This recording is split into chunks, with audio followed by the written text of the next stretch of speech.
Rebecca, I know that you have some very strong feelings on this subject. Would you share them with us? I'm sorry, I do. But, reading those numbers of views, I'm texting Landon right now. I'm telling my co-host that we are morphing Mormonish into apocalyptic doomsday podcast, and we will have our first episode out tomorrow. I'm kidding. A good idea. Yeah, yeah. It's a good Look at idea those because you will views. never Look at those lack. views. You will never lack for suckers. Content or anybody. Again, I know that I get inordinately upset about this, but I have family members that buy into this, and this is fear mongering. This is completely irresponsible. This is manipulation, and it's simply not true. I mean, we talked earlier today, RFM, about Y2K, and I see some people mentioning that in the chat. That was, there was a computer glitch. Was the world going to end? There was some talk of the second coming, but it was nothing like it is now.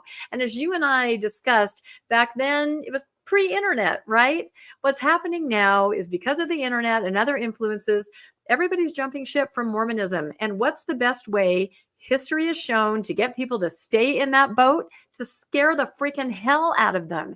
And that's exactly, can I say hell on the podcast? That is exactly what they're doing. And when I talked about this, I think 2 or 3 weeks ago on the newscast, I had gone over to Faithful social media and I had seen some posts from young people. And this is why it makes me upset.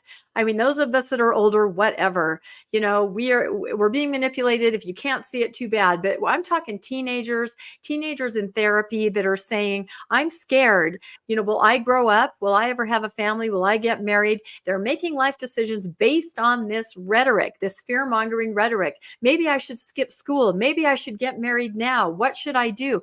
This should not enter into the conversation of a young person. There are things in the world, of course, that are a problem. You can be an activist. You can go out and try to make a difference. This kind of fear mongering is just lay down. It's over. And when I hear Wendy saying things like that, I know they know that there are people that hang on every word, just like those podcasts that you showed us. They are looking for signs. They are looking for hidden symbols. They're not even hiding them anymore. They are coming out and saying the words that everybody is waiting to hear. And I don't know what we can do on the other side to try to alleviate some of these fears, but I'm telling you, it makes me the saddest to see that this is greatly impacting young Latter-day Saint kids, teenagers, our relatives, our friends. This is real. And I don't know what we can do to stop it, but it makes me really frustrated. Yeah, maybe I'll drop my career at age 40 and go on a mission. Well, the world is ending soon. You may as well, but not until after the Olympics. Remember how we talked about that? We still have to be on board for the Olympics in Utah, then the fire and brimstone. Except Jesus could come back and the Olympics could still be held. There'd just be a few less competitors. Yeah, that's true. It just makes me frustrated. Only terrestrial and above competitors will be there. 3 things that caught my eye. First off, not said here, I can't find it. I just know it happened right around the November 2015 moment. There was a fireside to young adults or youth of the church where President Nelson, as an apostle, not as the president of the church, told them that we were in the 11th and a half hour. Here, he said, those born have the chance to be true millennials, meaning those who live during the millennium is sort of what that seems to mean to me. Then he says the latter part of the latter days.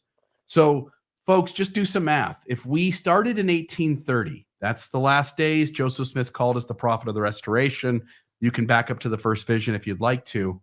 If we're in the latter part of the last days, we have about another 200 years left. If Jesus doesn't come in those 200 years, if he doesn't show back up again, then what we end up with is a false prophecy. We're not in the latter part of the latter days if in 200 years Jesus hasn't shown up. Now, I'll show my prophetic ability over President Nelson's.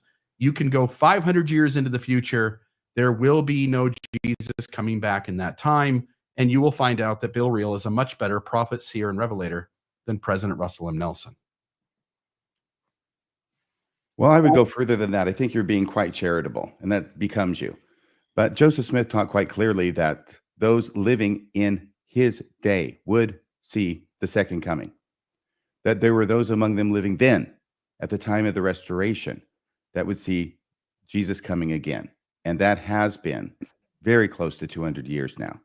And I don't think even President Nelson is going to make that.